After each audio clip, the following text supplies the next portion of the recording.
요즘에 베이징 올림픽이 한창입니다. 동계올림픽이 한창인데 중국의 텃세가 보통은 넘는 것 같은 것을 뉴스를 통해서 우리 목격을 합니다. 반칙을 해서라도 이겨야 되는, 불법을 해서라도 목적을 달성하려고 하는 그런 모습들이 참 딱한 불쌍한 생각이 들기도 해요. 반면에 우리 선수들이 그런데 요동하지 않고 또 마음도 빼앗기지 않고 최선을 다해서 싸우는, 경주하는 모습이 그래서 더 빛나는 그런 모습이기도 합니다. 신앙생활에서도 마찬가지입니다. 숱한 고난 속에서, 그 어려운 고난 속에서도 영성을 가지고, 믿음을 가지고 그걸 잘 이겨낼 수 있는 신앙이라면 더 빛나는 신앙이죠. 그렇습니다. 편할 때 잘 믿는 신앙보다 어렵고 힘들고 고될 때 그걸 신앙으로 잘 극복할 수 있는, 그게 진짜 영성이죠. 빛나는 영성. 그렇습니다. 기독교는 항상 보면 편할 때, 잘 될 때 타락을 하고요, 오히려 고난이 오고 위기가 있을 때 기독교는 병들지 않고 살아있던 것을 보게 돼요. 그래서 빛나는 영성은 언제 나타나냐면 어려움이 있고 고난이 있을 때 그 사람의 영성이 그때 빛나는 것입니다. 자, 오늘 그런 빛나는 영성, 오늘 본문을 한번 읽어보실까요? 1, 2절 말씀 한번 읽어보겠습니다. 시작. 영혼이 잠잠히 하나님만 바라며 나의 구원이 그에게서 나오는도다. 오직 그만이 나의 반석이시오 나의 구원이시오 나의 요새시니 내가 크게 흔들리지 아니하리로다. 자기 영혼이 오로지 하나님을 향해서 하나님의 구원과 하나님의 도우심만을 바라보는 이런 그 절대적 신앙, 여기서 보면 하나님도라고 말하지 않고 하나님만이라고 하는 게 중요한 거예요. 많은 것 중에 하나님도 나를 도우시는 분이 아니고 하나님만이, 이게 이 오늘 본문 안에 보면 이런 표현이 6번 반복됩니다. 하나님만이, 오직, 다 같은 말입니다. 6번 반복하는 만, 오직 하나님만. 참된 영성은 어디로 가냐면 오직 하나님만. 이게 진짜 영성이죠. 오직 하나님만. 그러니까 이 오직 하나님만이라고 할 때에 상황이 어찌 되든지 간에, 상황이 아주 나빠지고 상황이 너무 힘들어지고 상황이 굉장히 안 좋은 상황에서도 오직 나는 그 하나님만 바라보고 하나님만의 구원을 간청할 수 있는 그런 그 신앙 고백을 오늘 다윗은 하고 있습니다. 그러니까 보십시오. 보이지 않는 하나님을 보이는 것처럼 기대하는 거예요. 보이지 않는 하나님을 지금 보이는 것처럼. 이게 영성이라는 거지요. 그러니까 지난 과거에 하나님이 행하신 일들이 경험된 다윗은 그 하나님이 하신 일이 늘 기억 속에, 마음 속에 그 하나님이 하신 일이 있어요. 그러니까 그 하나님이 하신 일 때문에 하나님만 기대하는 거예요. 하나님을 기대하니까 기도하는 거고요. 기도하고 가라리이다. 기다린다는 거지요. 그래서 여러분, 빛나는 영성은 기억할 줄 알고 기대하기 때문에 기도하고 어려워도 기쁘게 기다리는 사람. 그게 다윗에게 아주 두드러지게 보이는 빛나는 영성의 모습입니다. 자, 그런데 오늘 이 상황이 어떤, 다윗이 당하고 있는 상황을 보니까 3, 4절 읽어보실까요? 시작. 넘어지는 담과 흔들리는 울타리 같이 사람을 죽이려고 너희가 일제히 공격하기를 언제까지 하려느냐. 그들이 그를 그의 높은 자리에서 떨어뜨리기만 꾀하고 거짓을 즐겨하니 입으로는 축복이요 속으로는 저주로다. 셀라. 예, 배경은 압살롬의 반역이라고 하는 학자도 있고 다윗이 막 쫓겨다니는 상황이라고 말하는 학자도 있는데, 배경이 어떻다는 게 중요한 게 아니라 지금 다윗이 놓여져 있는 이 상황이 넘어지는 담과 같은 거예요. 넘어지는 담. 여러분, 가끔 보면 겨울에 이 추운 날 지나고 봄이 되면은 담이 이렇게 기울어진 집이 있어요. 이제 얼었다 녹았다 하다 보니까 그 기울어지는 담이에요. 위험천만한 거예요. 또 흔들리는 울타리가 이게 언제 쓰러질지 모르는 울타리. 지금 다윗이 당하고 있는 그 상황이, 압살롬이 아버지를 반역하고 또 평소 다윗에 대해서 불만을 품고 있었던 이런 사람들이 합세해가지고 모반을 일으키고 다윗을 향해서 반기를 들고 올라오는데, 이미 압살롬이 4년 동안 백성들의 마음을 다 도둑질했다고 그랬어요. 왕한테 가는 백성들을, 왕한테 재판받으러 가는 백성들을 압살롬이 중간에 탁 가가지고 아주 좋게, 아주 위하는 척 이렇게 해놓고 뒤로는 음모를 꾸미기 시작하는 거예요. 왕한테 가는 백성들의 마음을 다 도적질했으니까, 그러니까 민심이 왕한테 있어야 나라가 안정되는데 압살롬한테로 이게 민심이 기울어져 가는 거니에요. 그러니까 기회주의자들은 야, 이거 다윗에게 붙었다가는 국물도 안 남겠다. 이럴 때 압살롬한테 붙어야 되겠다. 이름도 왜 압살롬인지 몰라. 압살롬한테 붙어야 되겠다. 심지어는 다윗의 모사, 다윗의 책사 노릇했던 아히도벨도 머리가 잘 돌아가는 사람이니까 보니까 압살롬이 아무래도 정권을 잡을 것 같은 분위기가, 그러니까 다윗에게 붙었다가 압살롬한테 얼른 붙은 거예요.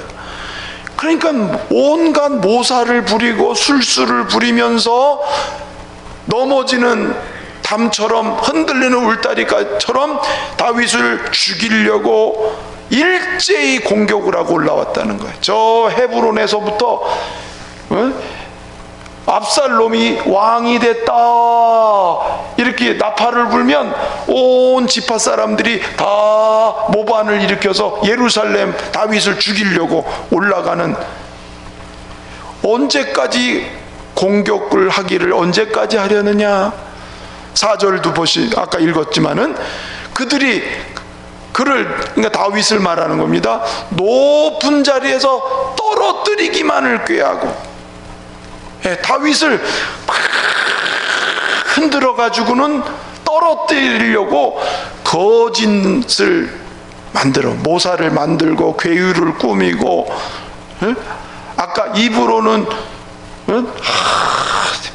백성을 위하는 아주 선하고 좋은 말을 하지만 뒤에서는 음모를 꾸미는 이 이중 플레이를 해가면서, 그러니까 다윗은 그 4년 동안 설마 이런 일이 있으리란 생각도 못했겠죠. 근데 이미 4년 동안 이미 모반을 꾸미려고 일들을 다 저지르는 이 상황에 다윗이 지금 놓여 있는 상황인 거예요.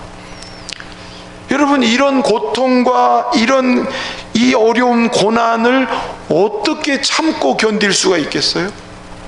그렇죠? 자기 목숨이 지금 왔다 갔다 하는 사요. 왕의 자리에는 고사하고 지금 죽기 일보 직전이에요. 그러니까 다윗이 정말 어려운 이 상황, 인간의 힘으로는 이거를 해결할 방도가 없어. 믿었던 사람들이 다 배신 때렸으니까. 그런데 이때 영성이 빛났다는 거예요. 이때 아까 1, 2절을 읽었던 말씀이 5절에 보면 또 반복돼요. 자, 5절로부터 7절을 한번 읽어보겠습니다. 시작. 잠잠히 하나님만 바라라. 무릇 나의 소망이 그로부터 나오는도다. 오직 그만이 나의 반석이시요 나의 구원이시요 나의 요새이시니 내가 흔들리지 아니하리로다. 나의 구원과 영광이 하나님께 있음이요 내 힘의 반석과 피난처도 하나님께 있다. 전부 다 모든 걸 하나님께 있다고. 나의 구원도 소망도 승리도 피난처도 반석도 다 하나님께 있도다. 지금 자기는 어떤 상황이에요? 무너지는 담이야. 흔들리는 울타리야. 예? 꼭대기 올려놓고 막 흔드는 이 위기 상황이에요. 여러분, 그때 사람이 어떻게 견디겠어요? 그런데도 다윗이 뭐라 그러냐면 6절에 보니까 나는 흔들리지 아니하리로다. 지금 상황은 흔들거리고 넘어지는 상황이지만 내 마음은 흔들리지 아니하리로다. 누구에게? 하나님께 자기 마음을 딱 고정시키니까 마음이 흔들리지 않는다는 거예요. 내 살고 죽고 일어나고 앉고 하는 모든 것이 하나님께 있도다. 여러분, 얼마나 이 영성이 빛납니까? 그렇죠? 이런 고백을 하는 이것이 지난날 베풀어 주었던 하나님의 그 크신 사랑이 마음에 있고, 약속을 맺었던 그 약속을 변치 않고 이루시는 그 하나님의 신실함, 하나님의 인자와 하나님의 신실하심을 평소에 경험했던 다윗은 자기 상황이 그렇게 모질게 힘들지만 하나님께 대한 소망, 그것 때문에 흔들리지 아니하였도다. 할렐루야. 여러분, 이런 영성이 신약에도 있는 거예요. 구약의 다윗에게 이런 영성이 신약의 초대교회에 정말 살벌한 고난, 핍박, 예수 믿는 것 때문에 목숨이 왔다 갔다 하고 짐승의 밥이 되고 사자굴에 던져지는 그 위험한 그 상황에서 영성이 딱 빛났던 초대교회 성도들, 그렇죠? 그 어려운 상황에서도 목숨을 내놓고 신앙을 지키면서 예수를 그리스도라고만 하지 않으면 다 살 길이 있고 피할 길이 있는데 예수는 그리스도라는 것을 나는 배반할 수 없다. 그러니까 참 놀라운 것은요, 그런 극심한 고난인데 교회는 부흥했어. 이게 앞뒤가 잘 안 맞는 얘기예요. 가장 핍박이 많은 시대인데 교회는 부흥하고 믿는 자는 더 많아지고. 왜? 영성 때문에 그런 거예요. 가장 어려운 시대에 가장 큰 부흥이 일어난 거예요. 지금은 가장 좋은 시대에 부흥이 안 된다. 뭘 의미하냐면 영성이 그만큼 약해져 있다는 거예요. 우리들의 현대 교회의 영성이 그만큼 약화되어 있다는 걸 말하는 거예요. 빛나는 영성은 고난이 올수록, 어려움이 닥칠수록 더 반짝반짝 빛나고 더 그 열매들이 더 아름답고 좋아진다는 거예요.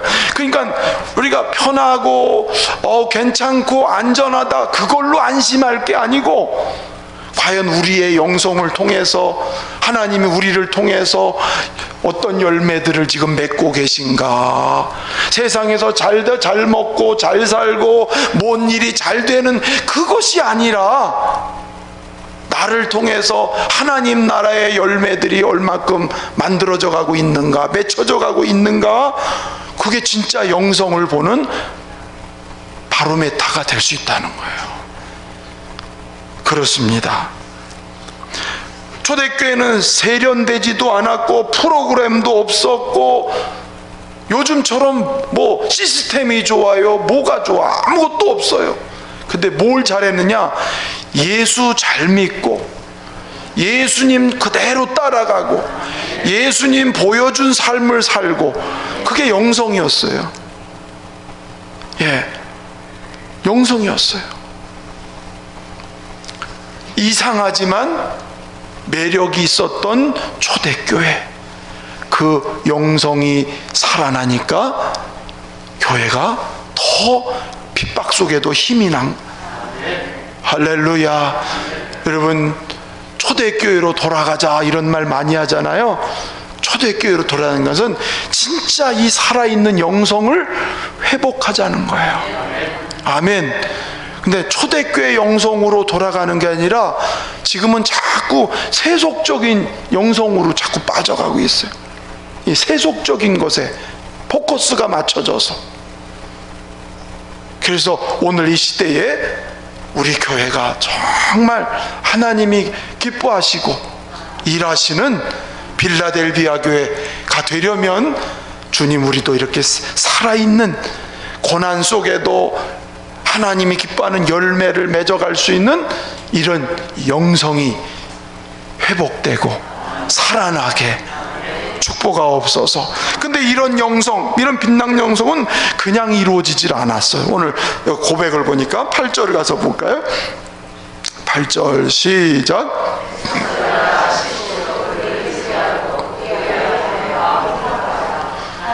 우리의 피난처시로다. 지금 이게 다윗이 자기를 따르는, 같이 고난을 당하는 백성들한테 외치는 말인데요, 시시로, 이런 말을 시시로, 항상 어느 때든지, 지금 강조하는 거예요.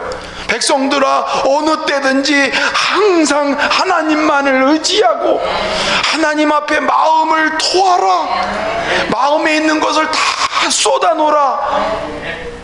지금 그렇게 얘기하고 있어요. 그러니까 다윗에게 있었던 영성은 어떤 영성이에요? 다 하나님 앞에 쏟아놓는 거예요. 하나님 앞에 자기 속에 있는 것들을 다 토설하고, 다 고백하고, 간청하고, 하나님을 목말라하고, 하나님을 전심으로 찾는 시시로 이 일을 했다는 거예요. 그러니까 이 시시로 이렇게 마음을 토하고 하나님 앞에 입을 열어 토하니까 하나님과 어떻게 되겠어요? 영적으로 친밀해지고 가까워지겠지. 아멘. 아멘. 여러분, 하나님께 마음을 쏟아보시면, 그것이 반복되면 하나님하고 내가 영적으로 가깝고 친밀한 거를 나도 느낄 수가 있는 거예요. 할렐루야. 그러면 그 하나님과 이 가까운 관계 속에서 하나님의 영으로 통치되는 영성이 일어나니까, 좌석하고 쇠붙이가 가까이 있으면 자력이 강력하게 발전해서 쇠를 딱 끌어 당기잖아요. 그 자력의 힘이, 하나님하고 내가 영적으로 그렇게 친밀하고 가까워지면 내 안에 하나님의 영으로 통치되는 그 힘이 나타날 거 아니에요. 그래서 다윗이 오늘 그 말을 지금 하고 있는 거예요. 초대교회가 그 그 어려운 핍박 속에서도 그렇게 오히려 더 신앙이 빛나고 영성이 빛났던 것은 그들은 모여서 기도하고 모여서 하나님을 찾고 성령이 충만함을 늘 입고, 늘 그게 단순하지만, 무슨 교회가 프로그램이 있고 무슨 무슨 이런 게 없잖아요, 초대교회 때. 근데 모여서 기도하고 모여서 함께 마음을 쏟고 예수님이 보여주신 삶을 실천하려고 같이 애를 쓰는 그 가운데서 예수님의 권세가, 예수님의 능력이, 예수님의 그 사랑이 그 속으로 흘러 들어가니까 교회는 보기에는 참 부족한 것 뿐이지만, 그 교회가 저 세상 사람들한테 야, 교회가 뭔가가 다르다, 예수 믿는 사람들이 정말 매력이 있다, 그렇게 보는 거야. 그렇게 나타나는 거야. 그렇죠? 죄송합니다만은 지금은 이 교회 신앙생활은 좋은데 무슨 문제만 생기면은 아무 교회 목사가 무슨 아무 교회 장로가 아무 교회 교인인데 다 잘못된 것을 보면 다 교인이요, 다 교인이 나와. 그러니까 예수님을 진짜 따라가는 신앙의 교인이 아닌 그냥 명목상 교인이 많으니까, 숫자가 아무리 많으면 뭐해? 영성은 없는데. 그렇잖아요? 숫자가 10,000,000명이면 뭐해? 차라리 100,000,000명, 100,000,000명 영성이 있는 그 힘이 더 중요하지 10,000,000명 있는 게 무슨 힘이 있어? 속빈 강정일 텐데. 그렇죠? 초대교회는 바로 그렇게 아무것도 없지만 그들은 오직 하나님을 갈망하고 기도하고 성령 충만하고 예수님 보여주신 삶을 그대로 살아가는, 그러니까 작아도 힘이 있어서 로마 제국을 거꾸로 틀릴 만큼 권세가 있는 그런 힘이 있었단 말이에요. 할렐루야. 그렇습니다. 운동선수의 진짜 실력은 어려울 때 나오잖아요. 열악할 때. 그렇죠? 중국의 동계 올림픽 하는데 빙질이 안 좋고 이런 얘기를 하더라고요. 나도 뉴스를 이렇게 스포츠 뉴스를 보니까 그런 얘기를 해. 빙질이 제대로 이렇게 안 맞고 그런 얘기를 해. 근데 진짜 실력은 그때 나타나는 거예요. 그렇죠? 근데 여러분, 그런 실력은 언제 나타나냐면 그만큼 연습량이 많고 그만큼 인내하면서 훈련한 사람이 어떤 조건에 던져놔도 그 조건을 극복해 나가는 실력이 나오잖아요. 우리 예수 믿는 사람 말하면 영성이 나오지 않냐 이 말이에요. 그렇죠? 그렇습니다. 어려운 포스트 코로나 시대, 이제 조금 있으면요, 지금 5만 명 그래요. 그렇죠? 5만 명, 이제 조금 있으면 10만 명 나온다고 그래요. 이제는 독감 정도가 된다는 거야, 이게. 독감. 코로나가 이제 독감이라는 거야. 누구나 다 웬만하면 그냥 왔다 가도 지나가도 코로나를 걸었는지도 몰라. 자기가 걸렸다가 며칠 지나니까 없어지기도 하고 그러는 거라. 그래서 이게 어느 시점이 되면 그냥 자유 이렇게 될 거예요. 근데 보세요.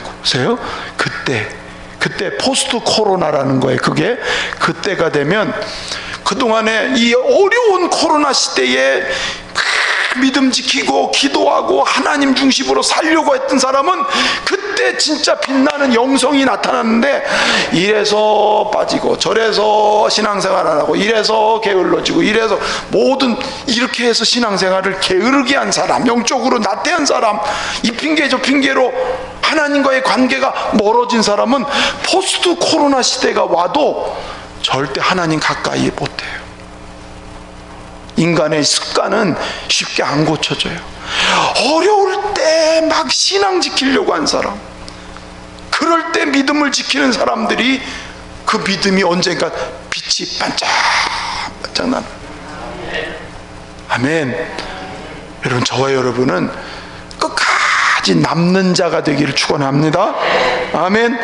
진짜 영성은 끝까지 남는 거예요. 끝까지 하나님 기뻐하시는 삶을 향해서 남는, 그걸 남은 자라고 그래. 남은 자. 많은 사람이 있어도 남은 자가 과연 누굴까? 어려울 때 신앙 지키고 싸운 사람들. 할렐루야. 여러분, 우리가 그런 사람 되기를 바랍니다. 이 빛나는 영성을 가지려면 기억해야 될 것이 있어요. 9절 10절 가서 봅시다. 9절 10절 시작. 아, 슬프도다. 사람은 입김이요 인생도 속임수이니 저울에 달면 그들은 입김보다 가벼우리로다. 포악을 의지하지 말며 탈취한 것으로 허망하여지지 말며 재물이 늘어도 거기에 마음을 두지 말지어다. 자, 이 지금 말한 이 부분은 뭐냐면, 지금 악을 행하고 거짓을 말하고 온갖 불법을 가지면서 이 하나님의 왕국을 어지럽혔던 사람들의 모습이거든요. 근데 이들을 향해서 다윗이 뭐라 그러냐면, 사람, 여기 뭐라 그랬어요? 지금 읽은 말씀인가? 아, 슬프다. 사람은 입김이며 인생도 속임수이니 저울에 달면 그들은 입김보다 가벼우리로다. 사람이 아무리 그렇게 재주를 피고 해도 입김에 불과한 거야. 여러분, 입김 보세요. 어디로 갔는지 안 보여. 여러분, 인생은 이렇게 쉽게 날아가 버려. 사람의 모든 모사나 사람의 괴계는 이렇게 아주 가벼워서 굉장히 힘 있는 것 같아도 어느 순간에 날아가 버리는 거라는 거야. 그러니까 여러분, 허망한 인생을 의지하지 말라, 그 말이에요. 허망한 인생. 나하고 조금 뭐가 맞는다고 거기에 금방, 아까 그 다윗 얘기할 때에 압살롬이 좀 뭔가 권력을 잡을 것 같으니까 얼른 사람들 글로 몰려들었잖아. 다윗의 가장 측근했던 아히도벨이 압살롬 편에 싹 가잖아. 자기가 그러고 가면 힘쓸 것 같아. 입김에 불과해. 결국 나중에 보세요. 아히도벨은요, 자살하고 죽어요. 자살하고 죽어. 여러분, 사람의 힘이라는 게 굉장한 것 같은데 휙 날아가 버리는 거야. 그래서 시편 146편에 도울 힘이 없는 인생을 의지하지 말지니, 이렇게 얘기했어요. 10절에서 보니까 포악을 의지하지 말며 탈취한 것으로 허망하지 말며 헛된 권력, 헛된 권세. 사람은 이 권력 욕심이 많거든요. 헛된 권력, 헛된 명예, 이거 무너진단 말이에요. 그건 무너질 거란 말이에요. 또 한 가지, 재물이 늘어도 거기에 마음을 두지 말자다. 재물의 마음을 뺏기면 영성은 그때부터 미끄러지는 거예요. 예, 물론 재물을 우리는 나쁘게 평가할 수는 없어요, 물질 자체를. 근데 거기에 마음을 뺏기면, 재물에 내 마음을 뺏기면 그때는 영성하고는 거리가 멀어지게 돼요. 예, 그 재물을 하나님 주시는 대로 감사하고 올바르게 사용하고 하나님 주신 복을 하나님께 영광 돌리고 바르게 쓰면 괜찮은데, 사람이 돈이 모여지기 시작하잖아요.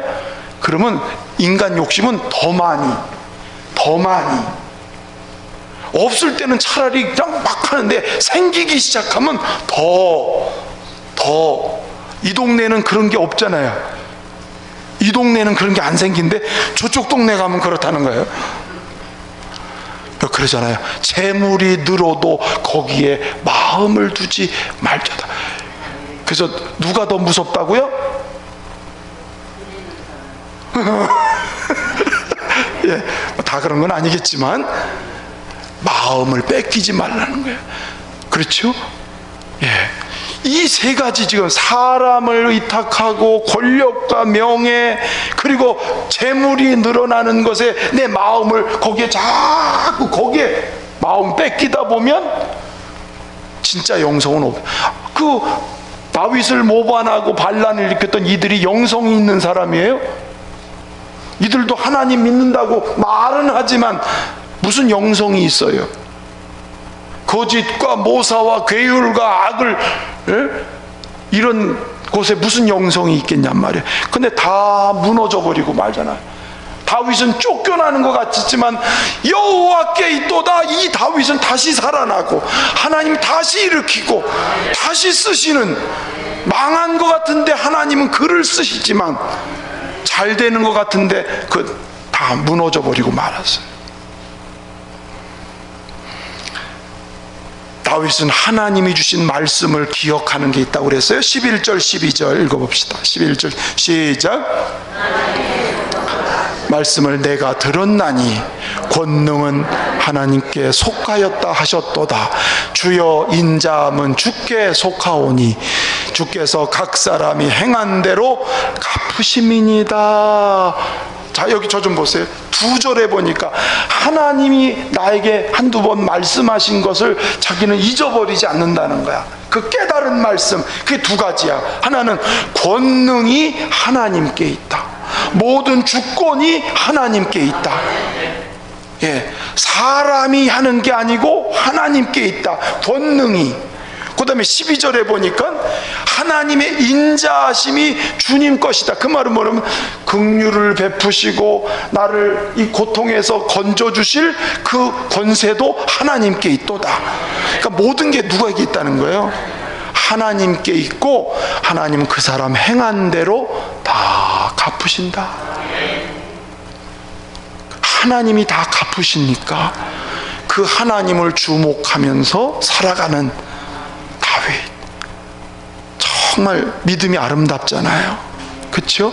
그러니까 이 신앙 고백이 있으니까 막 그 무너지는 담과 같고 흔들리는 울타리 같은 그 상황에서도 내 영혼아 잠잠히 여호와만 바라라. 그러면서 자기 영혼을 향해서 하나님만 바라볼 것을. 예, 그는 늘 평상시에 시시로 하나님 의지하고 마음을 토설해서 하나님께 간구했던 믿음의 사람으로 이런 영성을 가지게 되었습니다. 주님, 이 포스트 코로나 시대가 이제 닥쳐올 때에 주여 나의 믿음이, 나의 영성이 정말 요동치는 세상에 흔들려 가지 않고 하나님을 향하여 올라갈 수 있는 이런 참 믿음과 영성이 되기를 축원합니다.